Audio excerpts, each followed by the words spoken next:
On des oreilles, on a tout dit. Yes, Massive, c'est Spectre qui est FBB pour Parole Inutile. On parle pour ne rien dire. Et en disant rien, on a tout dit. On est avec l'homme Sticky Dee Dum Daddy. Pourquoi t'as dit Sticky Dee Dum Daddy d'ailleurs? Parce que c'est.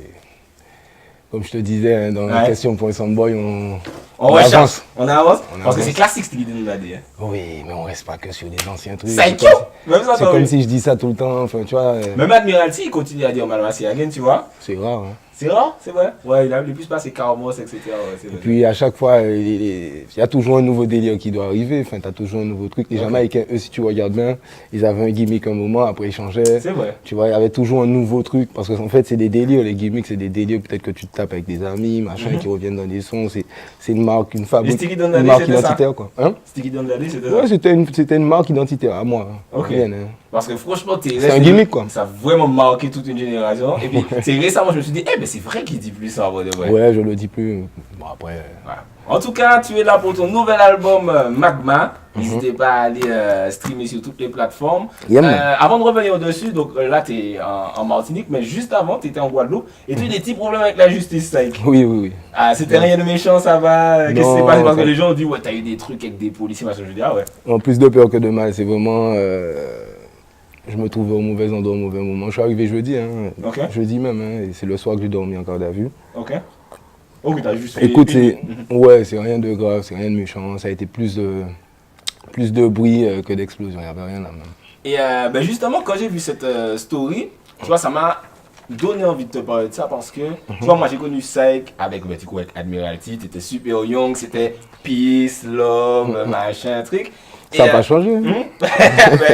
Au fur et à mesure du temps, justement, tu vois, il a dit ça sonne pas et il fait le truc sonner, tu vois, c'est des gars. Ça, c'est les boycotteurs. Ça, c'est incroyable. Et au fur et à mesure. pour boycotter, là. Incroyable, on va le clasher après. et du coup, au fur et à mesure du temps, il y a le côté plus street qui a apparu. C'est pas aussi rough que certains, tu vois, mais c'est quand même là, tu vois, tirer au d'élite, armes chargées, tirer, machin, et puis d'autres trucs. Non, mais si tu regardes bien, on le faisait déjà dans le dancehall en fait. Mais c'était pas street, tu vois, c'était briller Soundboy, mais c'était pas... La culture jamaïcaine, elle est différente, elle est plus... c'était plus du fireball, comme tu dis. Ouais. Le rap, c'est différent, tu vois. Ok. C'est une autre approche. Mais on a toujours été dans l'urbain, en lui-même. C'est vrai qu'avant, je faisais beaucoup... Quand j'étais plus jeune, effectivement, je me suis toujours... Bon, tu avais l'école, il y avait une diversité au niveau des thèmes, tu vois. L'école, même avec Admiral, Préjugé, on avait pas mal de thèmes qu'on essayait quand même de développer, tu vois, sur les faits de société, tout ça. Mais après, on parlait de tout, hein. On parlait de réalité, de tout. Et t'as même fait... Yo pas fait Slackness, mais tout est fait Unifest. Et ensuite t'as grandi, et puis t'as commencé à faire des trucs all night, machin. Je me suis dit, mais attends. Bah écoute, c'est comme un petit, hein. C'est comme un petit... voilà, quand il a goûté aux fruits défendus, il sait ce que c'est. Et c'est au fur et à mesure. Je me demandais, est-ce que c'était un truc que tu réfrénais quand tu étais jeune? Parce que t'as pas commencé à goûter aux fruits défendus. En fait, non, très jeune quand même. Ah, mais c'est justement ce que je disais, t'as pas commencé à 22 ans, tu vois, donc je me suis dit, bon. Non, en fait, je pense que vraiment, en fait, voilà, pour moi, t'as pas de... Pour moi, c'était plus, en fait, j'aimais pas trop les gens qui faisaient que ça, quoi. Ok. Ça me dérangeait un peu, que ça. C'était un peu gênant, quoi. Tu vois, pour moi, justement, on pouvait parler de ça, mais aussi de d'autres choses, d'autres faits d'autres faits de société, de la réalité, de ce qu'on vivait vraiment au quotidien, tu vois. Ce que tu faisais beaucoup, d'ailleurs. Et c'est ce que je faisais every time. Bon, après, tu as vu, tu peux pas juger les autres. Bon, j'ai dit mon fond, j'ai fait part d'un fond de pensée, en fait, dans ce son, tu vois, mais c'était pas... Et puis ensuite, tu as eu ta grosse période Slackness, tu t'es dit, finalement, c'est cool, quand même. Non, j'ai pas une période... j'ai pas une période Slackness, mais après, c'est vrai que, bon, voilà, c'était un coin que j'avais pas encore visité. Okay. Et pour moi, voilà, j'étais jeune, tu vois, j'étais jeune quand j'avais écrit ce texte, Slackness, tout ça. J'avais fait part d'une... Ouais, j'étais même plus jeune, hein. Okay. Tu vois, j'avais vraiment fait un truc, bon voilà, tu sais, rough et gris, bon voilà, j'avais fait part de fond de pensée, plus par rapport aux gens qui faisaient que ça. Okay. Mais après, tu as vu, c'était pas un jugement non plus fixe et radical, genre je vais jamais faire ça de ma vie, nana, j'aime les femmes, frérot. Normal. Et du coup, on est là pour parler de l'album Magma, qui s'est quand même fait attendre du coup. Tu vois, c'est-à-dire que tu l'as annoncé, je crois, en 2017. Il avait l'air imminent. On s'est dit, oh, ça va arriver, machin. Mais du coup, on sait que dans le game, des fois, il y a des trucs en coulisses, machin. Qu'est-ce qui a fait que l'album a pris plus de temps que prévu pour arriver? Mais figure-toi que courant 2017, le seul bail, j'avais déjà préparé un projet en fait.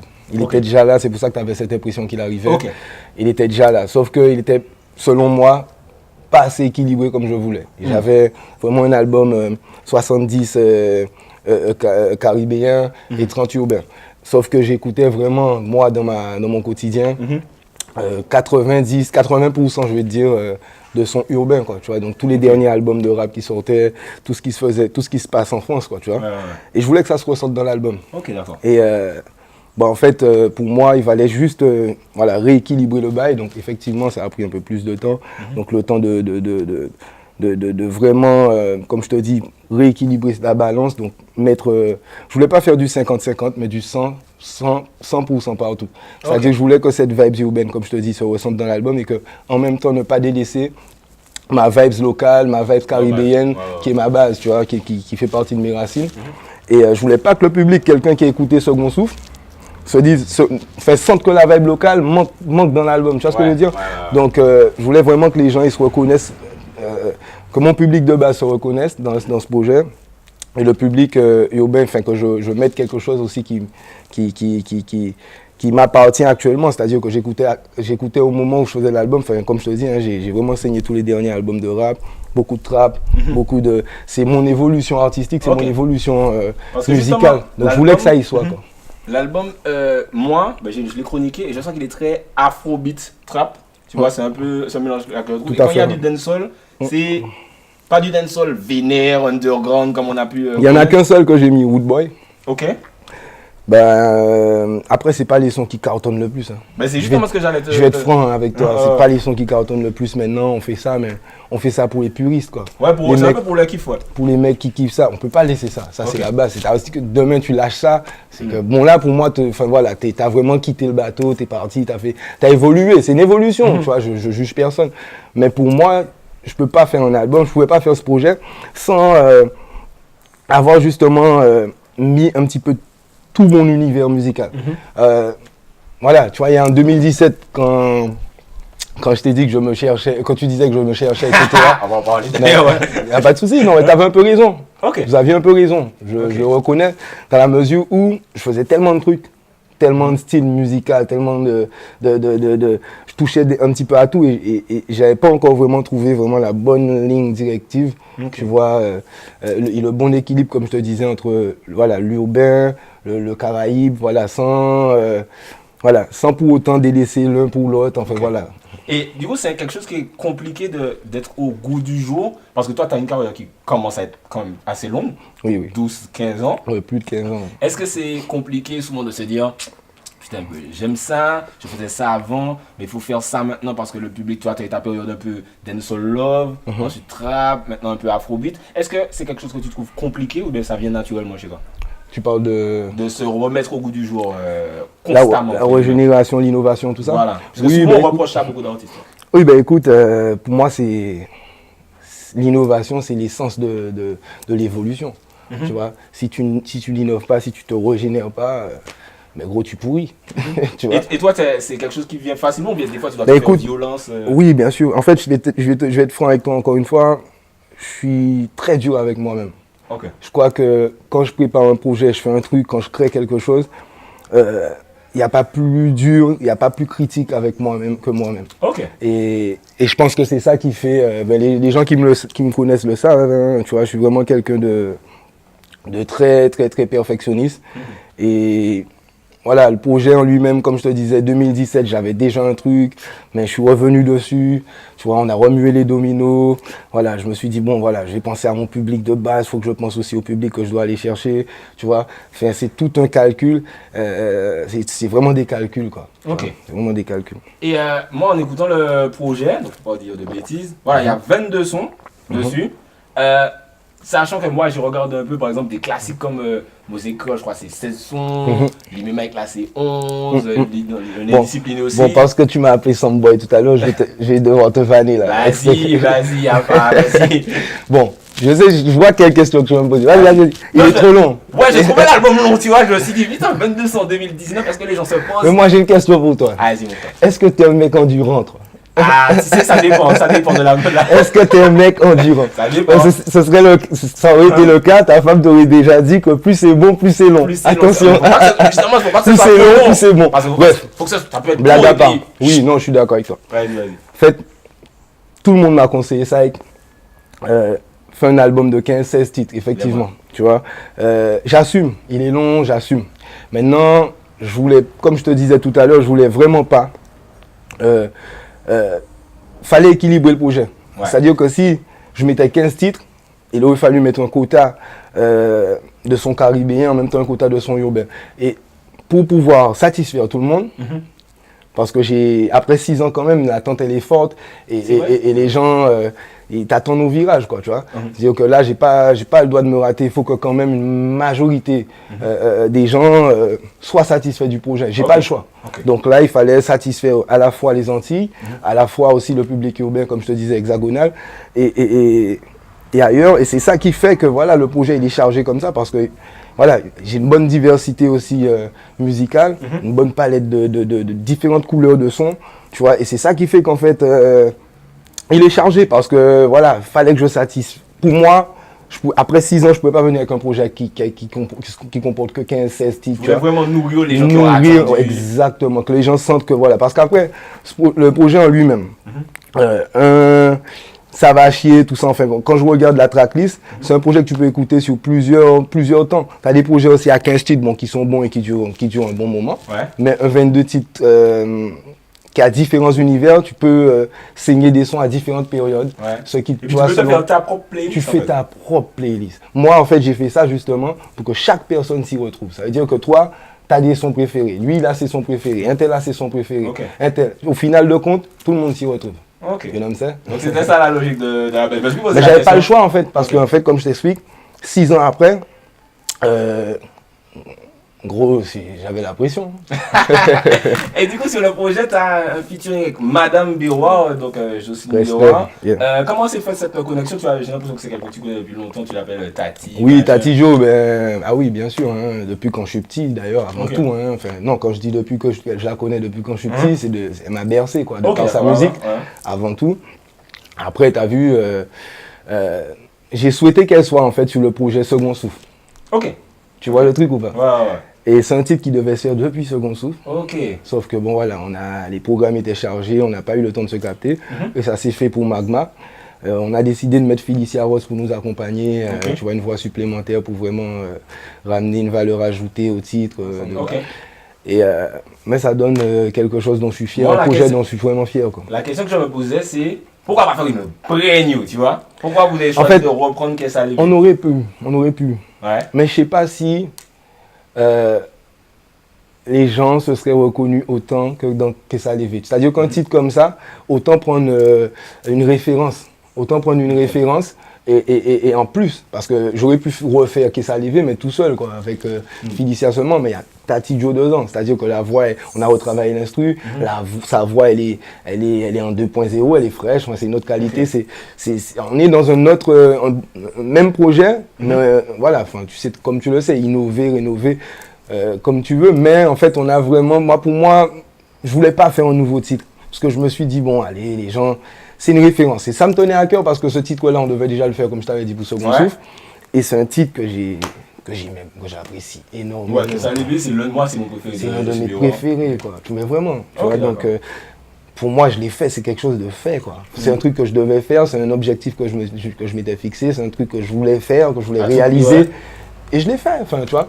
J'ai même pas calculé, oui, Boignou. J'en ai fait, t'imagines, j'en ai 21 des Boignou. Après, pour moi, prendre une référence pour les Antilles, tu vois, que symboliquement, tu vois, que ça parle à mon peuple et que j'aurais pu le faire, hein, de moi-même, hein, prendre un autre son, on aurait pu faire un truc, c'est vrai.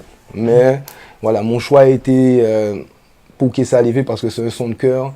C'est un projet qui me tenait à cœur d'ailleurs, et voilà quoi, tout simplement. Et tu as aussi comme featuring alors Young Chang, c'est le deuxième artiste américain avec lequel tu collabores après Lil Durk. Ouais, tout à fait. Est-ce que c'est des collaborations qui sont alors déjà faciles à obtenir, déjà parce que tu n'as pas de maison de disque derrière. Et il faut le dire, c'est important. Est-ce que c'est facile à obtenir ou bien est-ce que ça se passe facilement? Est-ce que, parce qu'on dit les artistes américains, des fois il faut leur diva, machin. Est-ce que ça se passe bien? Est-ce que ça s'obtient facilement? Est-ce que ça se passe bien? Honnêtement, les quinries ils sont durs, hein. Tu connais, Okay. C'est business. Hein. C'est business. Voilà, si t'as pas les. C'est l'argent et parole, comme on dit. Surtout l'argent avant, tu vois. Ouais, vraiment. Et parole aussi, parce que bon, voilà, faut avoir les contacts. Ouais. Si t'as pas les contacts, ben tu y accèdes pas, quoi, tu vois. Après, honnêtement, en termes humainement, c'est des gars, bon, Lil Durk, c'était très simple. C'est quelqu'un avec qui, quand j'ai collaboré en studio, il est venu. D'ailleurs, on a une vidéo qui tourne sur YouTube où on le voit avec moi, tout ça en train de préparer le titre. Très simple, il est venu, il a écrit son couplet, il est rentré dans la cabine, mais très simple, hein, Lil Durk. Thug, on a moins échangé. Voilà, lui, il est un peu plus. C'est un autre personnage, je dirais vraiment, c'est différent. Voilà, c'est des choses. C'est bien pour le prestige d'un artiste, tu vois. Voilà, on vient des Antilles et c'est bien de montrer aussi, tu vois, qu'il n'y a pas de frontières. Quand on voit les quinries, ok, d'accord, mais on peut y accéder. Il n'y a rien qui est impossible. Il n'y a rien qui est impossible, quoi, sur Terre. Il n'y a rien qui est inaccessible. Il n'y a rien qui. Tu vois, on peut le faire, même si on vient d'une toute petite île, tu vois, on vient des Antilles, c'est petit, ok, mais on n'a pas de frontières. Tu vois ce que je veux dire? Je peux aller en Afrique aussi, faire des gros artistes aussi afro, parce qu'il y en a, tu vois, moi c'est ça mon truc. C'est pas que Quinry, hein, Quinry je l'ai fait, ok, c'est une première, mais après demain, ça m'empêche pas aussi d'aller en Afrique, prendre des bigs, et voilà, en fait, le but de tout ça, effectivement, c'est bien pour le prestige d'un artiste, mais c'est aussi pour monter, tu vois, la culture musicale afro, antillaise, caribéenne, enfin, tu vois, dont nous on porte depuis des années, quoi, tu vois. C'est l'évolution. Il faut pas non plus rester toujours dans le même cercle.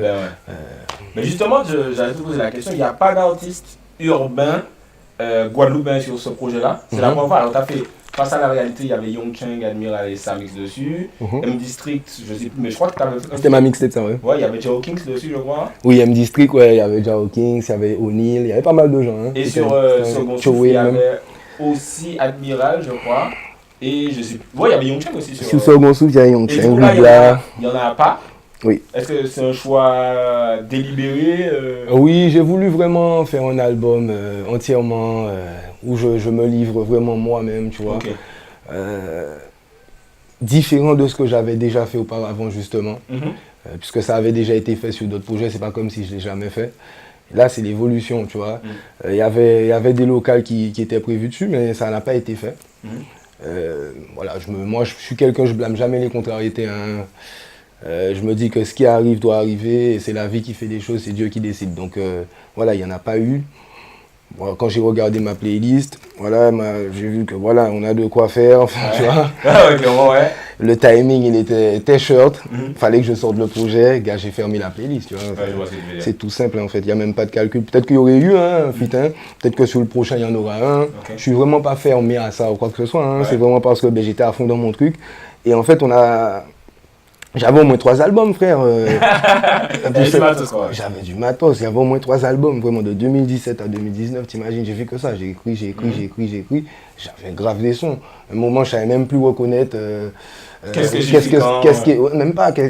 Celui-là, bon, il y en a que ça s'entend tout de suite, que c'est un hit, celui-là, il est patate ou pas. Mais à un moment, quand on a 10 000, celui-là. Tu ressens la même énergie, l'énergie hard d'un son, tu le ressens dans un autre titre, l'énergie doux, tu peux le ressentir dans un autre titre, et après il faut savoir vraiment discerner lequel qui est au-dessus, enfin c'est une compétition de sons, et il faut savoir faire les bons choix, les choix étaient cornéliens hein, pour la playlist de Magma, hein, vraiment, hein. Vraiment, hein, c'était difficile. Frère. Donc récemment sur ton Instagram, tu as posté une vidéo avec Oxen. Oxen. Et dès que moi je vous vois, je l'avais vu l'année dernière, j'étais au studio Henri Depp, ses fils, et je l'ai croisé. Et dès que je vous vois, je repense à la période terroriste, Genesis, Lyrical Terrorist, etc. T'as quel âge à cette période-là, donc 14, 15 ans, quand la première mixtape terroriste sort? première mixtape L'école, sort, tout ça, avec Riddim. j'ai 13-14 ans. Waouh, donc t'es vraiment super jeune. 14-15 ans. Soit 13-14, soit 14-15. Est-ce que quand vous êtes en train de le faire, vous vous rendez compte de l'impact massif que ça aura alors que vous êtes vraiment des petits quoi? Au fur et à mesure, en fait. Quand on le préparait, bon, tu sais, il y avait des gens qui défilaient tellement dans notre studio. On avait beaucoup de Riddim que Samix faisait. Samix, il faisait que ça, quoi, le mec. Hein. Ok. Samix, il faisait que des instrus. Et du coup, on avait une bonne palette d'instrus, différents styles. Il y avait bon monde qui a posé si ça, tu vois. Chaque fois, il y avait des artistes qui défilaient dans le studio. Et du coup, au final, on avait des séries.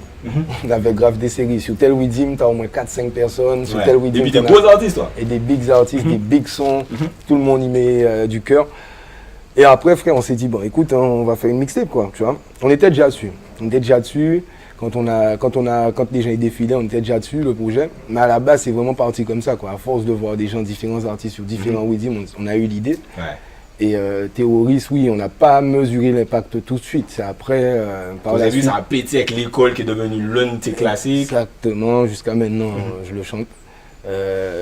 C'est au fur et à mesure, comme je te dis, on a vu vraiment l'explosion du projet, dans la mesure où, voilà, les gens ils écoutaient que ça, quoi. Clairement. J'étais choqué, les gens partout on passait en soirée, en boîte. L'école. Donc on a dû faire des concerts, exactement. Il y avait des vrais tunes dessus. Ah, mais vraiment, quoi. Il y avait vraiment des bons tunes dessus, pardon. Mais par la suite, on a voulu développer ce projet justement en live, après faire des lives, faire des shows. Au Top Night Club. On est venu au Top Night. D'ailleurs, hier, je cherchais le nom de la boîte. Ouais, Top Night. On a fait des concerts aussi en Guadeloupe, tout ça, même en France. Hein. On a fait des projets. Donc après, c'est vraiment des projets où tu sais, t'es jeune, t'as l'énergie, t'as toute la patate. Faim, quoi. T'as faim. On faisait que ça. Même si aujourd'hui je fais que ça, mais bon, tu vois, j'ai autre chose à gérer aussi. Je vois ce que tu veux dire. Mais là, on faisait que ça, on se réveillait, on allait au studio, matin, midi et soir, enfin voilà. Et la question que je me posais, c'est, là, en te voyant à Coxen, je me disais, est-ce que les gars, le Bouga pas dit Koyo, allez, on fait un Terroriste 3 pour la culture, j'adore dire ça, pour la culture, for the culture. T'es là, j'ai croisé Coxen, il était dans un studio, donc il voit, Samix, ils sont toujours des trucs. Bon, je vais être. On est là, on parle entre nous. Ben, donc, clairement. Frère, on cache rien. Je vais te dire, t'as un bon flair. Ah putain, j'ai le flair comme jamais. Voilà, t'as un bon flair. Ah, faut remettre. Tu veux mettre un truc comme ça, frère? Voilà, t'as un bon flair. Parce qu'on en a déjà discuté. Okay. C'est dingue, hein, je suis obligé de te dire ça. Je le dis, bon, ouvertement, je m'en fous. Ouais. Bon, si c'est mon avoué que ça va sortir demain, bon voilà, ils sauront. Mais on en a déjà discuté, Oxen et moi, quoi. Yeah, man. Ce serait vraiment super big ça, franchement, parce que c'est un truc qui a je peux pas dire plus, il n'y a pas plus d'avancée, mais on en a déjà discuté, vraiment. Et par rapport à cette grosse période terroriste, tu sais que je suis obligé de te parler des clashs. Yeah, parce que frère, j'ai fait une vidéo sur ça, les Guadeloupéens sont tombés sur moi dans les commentaires. Tu connais pas, comment tu oses parler de ça, Est-ce que, pour toi, c'est un sujet tabou ou pas? Non, pas du tout. Est-ce que c'est un truc, quand on t'en parle, tu dis, hey, papa, il m'a dit ça? Non, moi je parle de tout, tu m'as pas ni en papier, rien. Parce que tu qui bon Dieu nous paie. Parce que cette période-là... Faut pas avoir peur de parler. Et tu vois, pareil que Terroriste, est-ce que quand vous êtes dedans, vous vous rendez compte que ça va autant marquer quand vous faites des clashs? Parce qu'en vrai, t'as 14 ans. Non, tu sais, les clashs, après, c'est l'ego, c'est l'homme qui parle, c'est l'ego, c'est l'artiste, c'est tout ça qui monte en éruption. Hein. Mais est-ce que t'es vénère quand tu fais ces clashs-là? Ou bien c'est vraiment... Parce que vous nous avez rendu fans des clashs, nous. Ma génération ensuite, on écoutait, ah ouais, on veut faire ça, je vais clasher tel gars dans mon lycée et machin. Et est-ce que vous le faites d'abord pour le délire? Ou bien vous êtes déjà vraiment vénère, entre guillemets, quand vous le faites? Quand tu fais moi, dis-toi funérailles, machin, est-ce que dis-toi que moi... Quand toutes les fois où tu as entendu un clash de moi, c'est que j'ai été attaqué, j'ai répondu à une attaque. Toujours. Et quand je réponds à une attaque, ben, c'est que déjà je suis en raison. Et après, deuxièmement, je suis vénère, mais en même temps, tu as vu, pas spécialement vénère. Je peux être serein, en même temps vénère, en même temps technique, parce que bon, c'est la musique. C'est la musique, c'est la compétition. Ouais, ça part dans différents sens, dans la création même d'un son, de clash, un truc comme ça. Gars, c'est faya, hein, c'est tout ce que j'ai à te dire. Tu vois que. Mais justement, tu vois noir. Parce que moi, pour moi, tu vois, c'est un truc historique. Comme quand t'es vénère, tu réfléchis pas forcément. Enfin, pour écrire un son, tu réfléchis, mais quand t'es vénère, ben écoute, tu fonces dans le tas. Voilà, c'est impulsif, c'est spontané, quoi. Parce que moi, j'avais vu à l'ancienne, hein, tu vois, cette photo-là. Est-ce que tu peux me raconter l'histoire de cette photo-là? Yes, ça c'était à Sainte-Rose. J'étais parti chanter avec Dali à Sainte-Rose. Ouais, après, c'était un entretien, on a parlé juste. Parce que moi, je regarde ça, je me dis, putain, ils sont en mode 8 Mile, ils font un freestyle, ils sont en train de battre, parce que je suis petit, je me dis, putain, ils ont fait un freestyle, qu'est-ce qu'il a gagné, machin. Okay. Mais là, vous avez juste discuté en fait. T'étais mignon, toi. Ah, mais non, je suis naïf de ouf. Je regarde, naïf de fou. Ils font un freestyle. C'est ça, oui, ils font un freestyle. Non, genre, on parlait. Lui, tu as le portable, il fait le piccolo rythme, et lui, machin. On parlait, en fait. On parlait. C'était une discussion. Parce qu'en vrai de vrai, moi, la vraie question que je me suis toujours posée sur ce truc-là, lui, il a dit, Keozen, du coup, ouais, ils m'ont hacké, donc je les ai clashés. Et tu vois, en interview, j'ai l'impression qu'on te demande jamais, c'est vrai ou c'est pas vrai? Mais moi, quand j'ai commencé à chanter, quand je tournais dans les sons de système partout en Guadeloupe, je connaissais pas Keozen, moi. Ok. Jamais. Parce que j'allais dans tous les sons de système, Bastère, Sainte-Rose, j'allais partout, hein. Washington. Tout le monde peut te dire ça, tous les selectas, tous ceux qui connaissent, qui ont fait la base du mouvement, tous les foundations, ils peuvent te dire qu'ils ont vu ça avec normal dans les sons de système. J'étais avec Awawak, Fredo Dido, Guada Boys, on allait partout. On était qu'à déplacer nous tout partout, on était qu'à faire son de système et je ne les connaissais pas en fait encore. C'est vraiment quand j'ai entendu une attaque, bon voilà, c'est ça les histoires. Et vous êtes déjà me parlé de, ben alors pourquoi il s'est mis contre vous, ouais, ils m'ont hacké. Tu vois, vous avez jamais parlé de ça? Ça vient d'où en fait? Si, on en a discuté récemment. Hein. Ouais, j'ai vu que vous avez eu une rencontre. On en a discuté récemment, non, tranquille, comme des bonhommes. Hein. Ok, donc ça c'est réglé. Ouais, pour moi c'est réglé, c'est une histoire ancienne. De toute façon, je t'en parle, c'est passé ça, tu vois. Parce que ben justement, c'est super loin. Et je vois que, comment te dire, il y a eu beaucoup de trucs qui se sont. C'est l'un des clashs les plus longs de l'histoire. Hein, parce que le plus long, c'est 50 Cent Ja Rule. Ouais. Et vous êtes presque, vous avez commencé à peu près à la même période, mais eux, ils se sont jamais arrêtés. Mais tu vois, il y a eu tellement de trucs qui se sont passés, des fois des violences, machin. Et est-ce que quand vous êtes dedans, à aucun moment vous vous dites, putain, mais c'est m'a dit que je l'ai wacké. Est-ce que c'est si grave que ça? En vrai? Non, tu sais, ben là, en fait, t'aimes pas le temps de réfléchir. Il y a eu. Tu sais, il y a eu l'épicentre après l'épicentre du clash au début, la genèse du clash, je vais te dire. Et après, bon, écoute, chacun fait sa route, hein, tu vois. Tu restes pas sur le motif d'un bail, tu vois. Après, t'évolues et puis bon, et de fil en aiguille, il y a des choses qui se passent. L'effet papillon, quoi. Ouais, tout à fait. En fait, t'as vu, voilà. Moi, il y a eu ça au départ, il y a eu le clash, etc. Mais après, ça ne m'a pas empêché de faire ma carrière, faire mes trucs, d'avancer. Lui non plus, je pensais pas, voilà, et lui aussi également. Moi, je ne pensais pas qu'à ça. Enfin, voilà. J'ai pas vécu pour le clash. C'était pas mon fonds de commerce. C'était ni mon fonds de commerce et ni mes thèmes de prédilection, les bails, que je faisais que ça. Enfin, non. Et récemment, j'ai fait une vidéo, les feats les plus attendus aux Antilles. Et tout le monde me disait, et moi aussi, je disais souvent, putain, ce serait beau, 5 feats qui osaient. Est-ce que toi, des fois, tu te dis pas, et nous, encore une fois, pour la culture, nous, qu'a fait, comme ça, tout le monde qui est, ouais, que même si c'est 15 ans après, vous respectez. Franchement, mon gars, au point où j'en suis, là, je viens de sortir mon 3e album. Ouais. Je suis pas sur ça. Toi, t'aimes beaucoup rester sur les bases. Parce que comme je suis fan, les trucs à l'ancienne. Je suis fan. C'est le mec, c'est le genre de mec qui va. Lui là. Problème. Tu vas garder tous tes meubles chez toi, tu vas jamais changer tes meubles. J'ai des bandes dessinées qui ont. C'est ça, lui. C'est le genre de gars comme ça, il va jamais changer de meubles. Et ce meuble-là, je l'ai depuis 80. Je peux pas. Donc, on évolue, j'évolue. C'est à l'ancienne, c'est à l'ancienne, c'est du passé, tout le monde a grandi, on a des enfants, moi j'ai une famille, frère, je suis pas dans ça, s'il y a un bail, c'est des bails sérieux, on n'est pas dans ça, tu vois, c'est passé. Pour ma part, hein, t'as vu, moi je suis pas, et puis comme je t'ai dit, c'est des choses qui ont déjà été éclaircies, qui ont déjà été, tu vois, plus ou moins apaisées, voilà, moi je suis pas dedans, tu vois, franchement, ça fait longtemps en plus d'ailleurs, tu vois, depuis Second Souffle, il y a eu une évolution, quoi, tu vois. Bon, effectivement, j'ai été blessé avant tout ça, il y a eu pas mal de choses, mais j'ai évolué, je suis quelqu'un, je reste pas sur le passé. Et puis bon, voilà, ce qui m'arrive de négatif m'aide toujours à avancer, enfin, j'arrive toujours à, Dieu merci, à tirer le positif du négatif. Et c'est ça qui fait la force d'un homme, quoi. Et donc pour revenir à un truc plus récent, où toi tu m'as clashé, là c'est toi tu m'as clashé, je comprends pas. Donc du coup on a fait une vidéo avec Pepsi et Mafia House, c'était récapitulatif de l'année machin, et on a dit, tu vois mais innocemment, hein, puisque j'avais jamais parlé, il n'y a jamais rien eu. Oh mais t'as vu, hein, tout à l'heure je t'ai donné raison en plus. C'est ça. Mais il n'y a pas de bif, hein, regarde, sinon je serais pas là. Mais je dis tout le temps aux gens, non mais Sec, vous rigolez, moi je suis fan de Sec, je peux chanter plein de sons de Sec. Respect, mon frère. Et mais c'est la première fois que je voyais faire ça. C'est-à-dire que sur Internet, t'as jamais vu bif sur Internet avec des gens machin. En fait, Et là, tu m'as dit BFM Teubé. J'ai dit non, ça, il m'a pas dit BFM c'est pour ça que les gens, je leur ai dit, don't know me. Don't know me. Ok, on te connaît, on voit pas, on sait pas ce qu'il y a au fond en fait. Ah ouais, en fait, c'est ça. Mais c'est la première là. Je suis quelqu'un comme ça, les gens qui me connaissent, ils savent bien. Mais après, tu as vu, j'ai un statut artistique, bon, c'est pas tout qu'on doit dire, qu'on doit faire. Avant, j'avais beaucoup plus de restrictions et comme tu disais, j'étais plus dans le droit chemin, entre pistes. Et là, maintenant, bon, tu as vu, j'ai quelque chose à dire, je vais le dire parce qu'en fait, voilà, ça sert. Moi, je suis quelqu'un, ça fait partie de ma personnalité.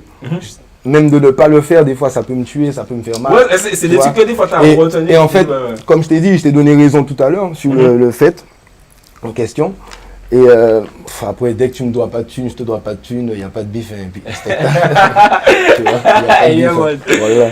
Et justement, la scène guadeloupéenne, entre le moment où tu as commencé et maintenant, a beaucoup évolué. Oui. Est-ce que tu te retrouves toujours dans la mouvance trap, bouillon, comparé au dancehall underground? Plus trap, la trap, en fait c'est l'évolution, hein, c'est l'évolution, les jeunes ils chantent vraiment ce qu'ils vivent, tu vois, moi c'est ça que je retiens vraiment, ce qui est fort dans tout ça, au-delà du fait que bon, avant on avait plus de dancehall, tout ça, ça me dérange pas parce que j'aime la musique urbaine en général, donc qu'il soit trap, dancehall ou même afro, différents styles. Dès que c'est urbain, ça vient du cœur, c'est chanté avec du vécu, et c'est vrai, on sent quelque chose de vivant, on sent une âme dans le son. Moi, ça me va, tu vois. Et tous les jeunes actuels, tu as des Warped, tu as pas mal de jeunes, ils font différents styles, ils arrivent avec un artistique assez élaboré, direct. Ils sont pas... C'est des trucs qui te parlent, quoi. Warped, Kevni, Mathieu, White, ça. Ouais, il y a des... Oui, la nouvelle génération, elle est en place. Les mecs, ils ont les bases, tu vois, de l'époque, du 2.0, ils ont leur truc et c'est ce qui donne le charme c'est ce qui fait le charme de la nouvelle génération. Moi, j'y crois beaucoup, j'y crois fort. Les gars qui arrivent là, par contre, là, on sent qu'il y a un truc qui arrive au niveau même de l'écriture. T'as, par exemple, Mata, tu vois, quand le petit jeune, il a 20 piges, quand il écrit... Ouais, il a même pas 20 piges, je crois, il a 18. Tu vois, quand il écrit, tu sens, il y a de la métaphore, il y a des trucs, il y a du travail de recherche, il y a des, tu vois, c'est pas juste coller domino. Ouais, en mode nous coller bout, ouais. Et justement, j'ai essayé de remémorer ta carrière, t'as dit que je suis un gars à l'ancienne, donc j'ai essayé de remémorer. Je crois pas, enfin, j'arrive pas à trouver un duo, toi, avec un artiste martiniquais. J'essaie de chercher, et je vois pas Paille, Kalash, Byron, d'autres me parlaient, non, et j'en vois pas. C'est vrai que j'ai jamais fait. Et il y a une raison, mais c'est juste un accident. Non, j'ai jamais trouvé l'artiste en question avec qui je pourrais avoir l'alchimie, peut-être, tu vois, tout simplement. Hein. Parce que je crois que tu avais fait la Triangle et tu avais invité Paille, un truc comme ça. Oui, Paille, J-Max, j'avais invité pas mal de frères. Ça s'est bien passé. Il y a de gros talents en Martinique pourtant, hein, mais c'est jamais qu'on n'a jamais. Tu sais, après, c'est les bails comme ça, featuring, bon, il faut quand même un minimum de relationnel pour ma part. Un minimum de relationnel. Sauf pour Young Thug, du coup. La vibe. Ouais, Thug, c'était différent. C'est un projet qui s'est fait aussi sur plusieurs années, Young Thug. C'était pas genre, on a commandé le projet, allez, bon, il a posé directement. Il y a eu pas mal de rebondissements. Voilà quoi. Mais Martinique, c'est plus. Peut-être que dans le futur, il y a des artistes martiniquais que t'aimes là, par exemple. Oui, J-Max, j'aime beaucoup ce qu'il fait, par exemple. Après, après, les Samboy comme moi. Hein. Après, t'as J-Max, t'as qui encore, t'en as pas mal. Hein. Franchement, j'aime beaucoup tout ce qu'il fait. Je suis pas tout, parce que comme j'étais en création d'album, donc et j'écoute vraiment du local, bon voilà, pour voir ce qui se passe, ce qui se fait, etc. Ok. Et moi, souvent, je te compare. Parce que je parle beaucoup de musique, je sais pas si au Twitter, partout, je suis toujours dans un débat de musique. Et je te compare à Bawa, ta carrière. Non. Bawa, il est fini. Mais attends. Pourquoi je te compare à Bawa? Parce que tu vois, tu arrives avec Admiral, il arrive avec Snoop. On l'a vu grandir, tu vois, devant nous, parce qu'on t'a vraiment vu grandir devant nous. Tu vois, il y a eu la période de transition. Tu vois, je te dis que tu te cherchais de remise en question. Et Bawa, tu sens qu'il se cherche un peu aussi. Donc je te compare beaucoup à Bawa. Mais c'est même pas un parce que Bawa, il a été, tu sais, après, le rap, il est devenu tellement sale, tellement. Ouais, il a voulu se mettre dedans. Urbain, tellement noir que. Mais c'est ça, parce que par exemple, lui, on l'a connu. Là, c'est Bawa. On t'a connu l'école, Youpina. Youpina, c'est toi?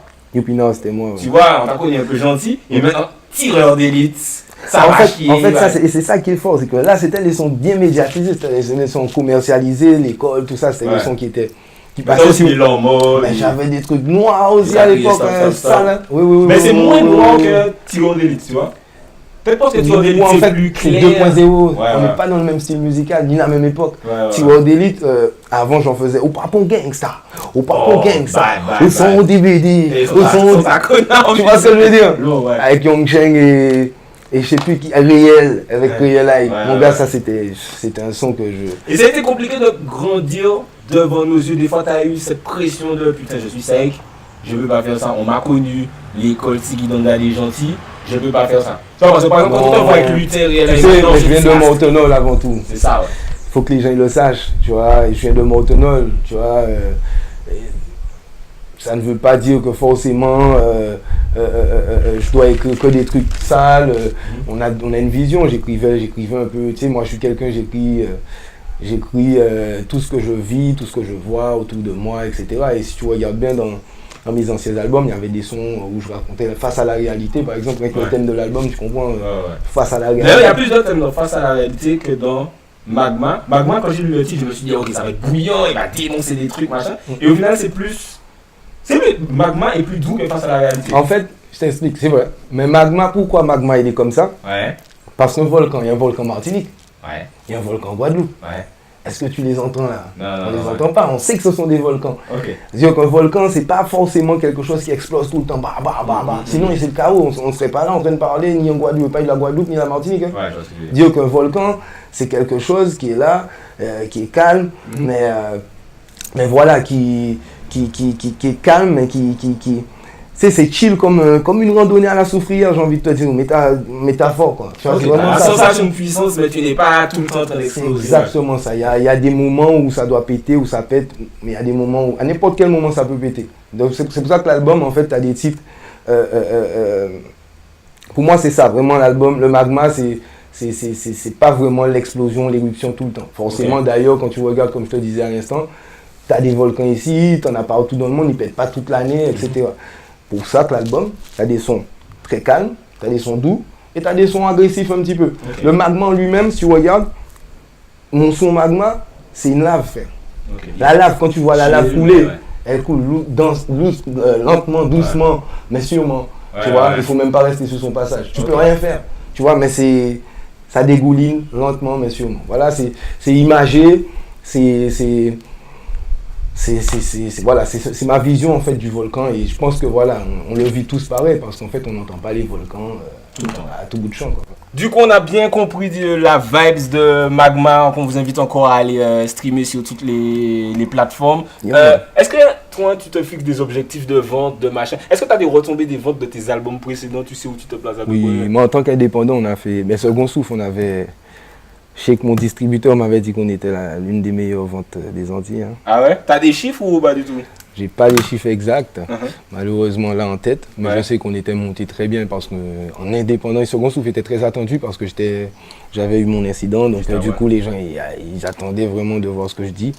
Et voilà, bon 6 ans après, bon j'ai bien teasé aussi pour pouvoir bien réunir un maximum de personnes. Voilà. Hein, les ventes, c'est quelque chose qui te touche ou bien tu es plus live, oui, non, les ventes c'est important, il faut manger. Sinon, comment tu manges? Non, en fait, c'est très important les ventes. Quand je reçois des messages où les gens ils me disent, bon, ça fait 6 ans, bon, ça a valu le coup, etc. Je me dis, écoute, c'est Dieu qui décide. Là, il a très bien commencé le démarrage, hein, très bien. Très bien. Il y a un truc qu'il faut que les gens ils sachent, hein, qu'on est en indépendant. Hein. G-Zop Publishing US en Big Up. Au passage, qui est ma production, c'est vraiment, c'est nous-mêmes quoi. C'est nous-mêmes, on fait nos trucs nous-mêmes, on n'a pas de grosses maisons de disques derrière. C'est le but d'aller chercher une maison de disques par exemple ou... Pas forcément. J'aime avoir la liberté de mes choix artistiques, j'aime faire mes affaires comme bon me semble. Après, si demain on a l'appui d'une maison de disques, pourquoi pas, tu vois, on n'est pas fermé à ça non plus, mais principalement on fait nos bails. On n'attend pas qu'une maison de disques vienne nous chercher pour pouvoir nous médiatiser ou aller chercher des feats quinri, attendre qu'on soit en maison de disques, on fait nos bails, man. Yeah, man. Yeah, man. En tout cas, on a bien compris la Vice Magma. On vous invite encore une fois à aller check l'album Magma. Vous avez attendu 2 ans. Oui, le Magma, pourquoi? Ouais, le Magma, il froid, pourquoi? Ils ont pensé que c'était fini. Donc, en tout cas, vous pouvez aller le check maintenant. Merci à Sek d'être passé dans Power Unity. Dites-nous dans les commentaires ce que vous pensez, vos retours sur l'album, sur l'interview, sur tout ce dont on a parlé depuis presque 3/4 d'heure là maintenant. Yeah, merci de nous avoir accordé ton temps. Et puis, frère, tu reviens quand tu veux, tu sais déjà. Prochain album. C'était SAI. On est ensemble. Yeah, man. C'était SAI Trimakai, fucking baby de Power Unity. On parle pour ne rien dire. Et en disant rien, on a tout dit. Sale! Stick it down, baby! On des oreilles, on a tout dit.